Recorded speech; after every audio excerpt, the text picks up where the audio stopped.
Hello everyone. आज हम एक बहुत ही इम्पॉर्टेंट टॉपिक डिस्कस करने जा रहे हैं जो कि हर एक संहिता में और हर एक सब्जेक्ट के लिए बहुत ही ज़्यादा इम्पॉर्टेंट है। ये है गर्भ का मासानुमासिक वृद्धि कर्म। तो इसमें हम चरक और सुश्रुत बागभट्ट तीनों का मत देखेंगे पूरे 9 महीने का। तो बहुत ही इंपॉर्टेंट है फॉर पीजी और यूजी पर्पस बोथ। सबसे पहले देखते हैं प्रथम मास अकॉर्डिंग टू चरक संहिता। तो प्रथम मास में सबसे पहले चरक ने बताया खेटबूथ यानी जो एक प्रकार से कफ का गोला इस तरीके से होता है गर्भ। ये चरक ने कहा है, तो आपको मीनिंग से ज़्यादा उस वर्ड का ध्यान रखना है कि खेटभूत चरक ने कहे हैं प्रथम मास में। चक्रपाणी ने इसे श्लेष्म भूत नाम से बोला है।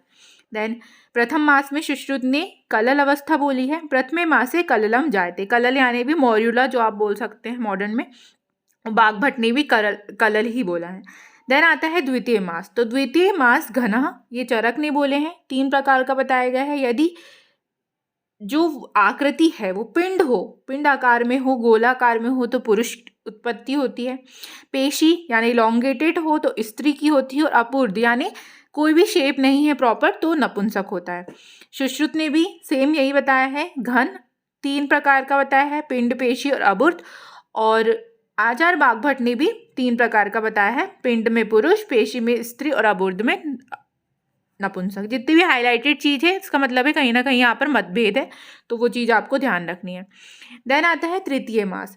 तो तृतीय मास सर्वे इंद्रियाणी सर्वांग अभ्यवश्य यानी सर्व इंद्रिया और सभी अंगों की उत्पत्ति हो जाती है, एक साथ गर्भ में स्पंदन होता है और द्वहित अवस्था आचार्य चरक ने तृतीय मास में मानी है। देन आता है सुश्रुत का मत। तो उन्होंने तृतीय हस्तपाद शीर्षाम पंचपिंड कहा यानी पंचपिंड अवस्था मानी है। और पंचपिंड अवस्था मतलब होती है कि यहाँ पर जितने भी हमारे 4 हाथ पैर है और एक सिर है ये पिंडी के रूप में दिखते हैं। यानी एकदम क्लियर अपीयरेंस नहीं होगा लेकिन आपको अंग विभाग सूक्ष्म तरीके से दिखने लगेगा। तो तृतीय हस्तपाद शीर्षाम पंचपिंड कहा सुश्रुत ने बोला है। अब बागभट्ट ने इसको क्या बोले हैं, तृतीय गात्र पंचकम। यानी मीनिंग तो सेम है कि 5 प्रकार के अंगों की उत्पत्ति दिख रही है, लेकिन यहाँ पर आपको श्लोक से डिफ्रेंशिएट करना है कि कौन सा श्लोक किस आचार्य ने दिया है। तो आचार्य बागभट्ट ने बोले हैं तृतीय गात्र पंचकम यानी 1 सिर, 2 सक्तिनी और 2 बाहु।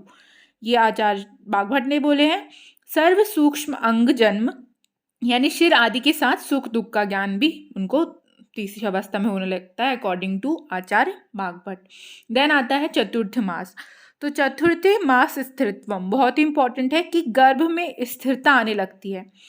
और गर्भिणी गुरु गात्रत्वम यानी गर्भिणी का शरीर अधिक भार युक्त होने लगता है, यानी थोड़ी मोटी सी फूली हुई ये सब लगेगा चतुर्थ अवस्था में according to Acharya Charak. Then आता है आचार्य सुश्रुत के अनुसार चतुर्थे सर्वांग प्रत्यंग विभाग प्रवक्तो यानी जितने भी छोटे छोटे अंग प्रत्यंग हैं उनका डिवीजन अच्छी तरीके से हो जाता है और व्यक्त होने लगता है यानी शो होने लगता है चतुर्थ मास में अकॉर्डिंग टू आचार्य सुश्रुत। और उन्होंने 2 हृदय अवस्था चौथे मास में मानी है जबकि चरक ने 3rd मंथ में मानी थी। तो बहुत ही ज़्यादा इंपॉर्टेंट हो जाता है ये पार्ट। और बागभट्ट ने भी सेम सुश्रुत के अनुसार ही बोले हैं चतुर्थे व्यक्त अंगनाम यानी सारे अंग व्यक्त होने लगते हैं।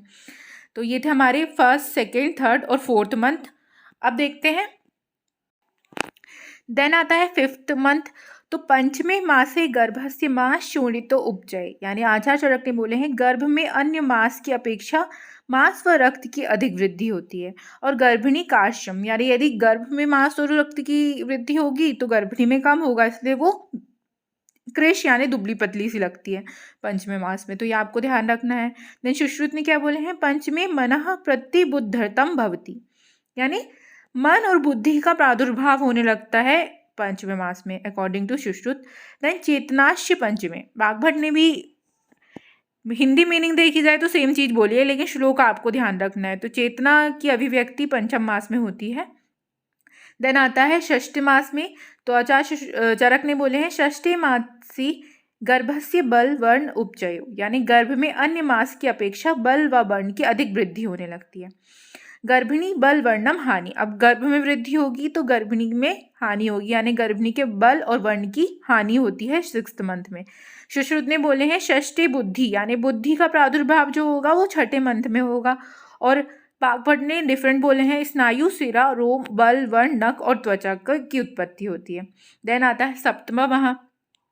तो सप्तम मासी गर्भ सर्वे भाव वैराप्य, यानी गर्भ सभी प्रकार से पुष्ट होता है अकॉर्डिंग टू चरक। गर्भिणी सर्वे कारः क्लांत मना, यानी गर्भिणी अधिक दुर्बल और उदास रहने लगती है 7th मंथ में अकॉर्डिंग टू चरक, बहुत इंपॉर्टेंट है।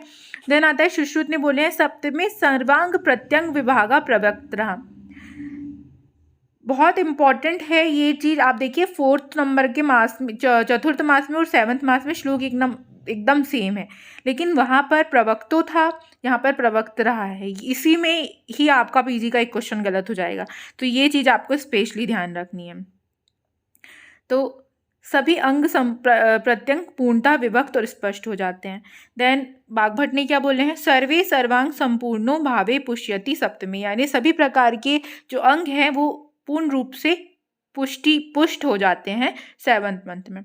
देन आता है 8th में सबसे अच्छी बात यह है कि तीनों आचार्यों ने ओज का अस्थिर होना माना है। आचार्य सुश्रुत ने एक चीज़ मानी है, माता कभी प्रसन्न और कभी म्लान, यानी कभी खुश रहेगी कभी दुखी। बाकी तीनों ने ओज अस्थिर माना है, तो ये चीज़ कॉमन हो गई। देन आता है 9th नवम मास। तो नवम मास में तीनों ने प्रसव काल माना है, यानी यदि 8वां महीना खत्म होने के बाद 9वां महीने का पहला दिन भी स्टार्ट हो रहा है तो प्रसव काल हो सकता है। उसके अलावा आचार्य चरक ने 9वें 10वें माह में यदि प्रसव हो रहा है तो सामान्य माना है, और यदि 10वें माह के बाद प्रसव हो रहा है तो विकृति मानी है। ये भी बहुत इंपॉर्टेंट चीज़ है कि कौन से आचार्यों ने कब विकृति मानी है।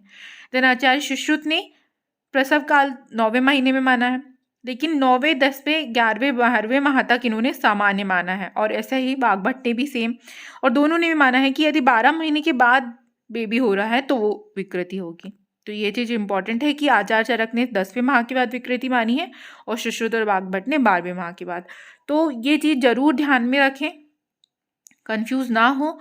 ये टॉपिक टेबल बहुत इंपॉर्टेंट है, इसको अपनी कॉपी में ज़रूर नोट करें। Thank you so much. Stay connected with our digital library for more videos, और यदि आपको किसी और टॉपिक में प्रॉब्लम है जो भी है आप हमें बता सकते हैं।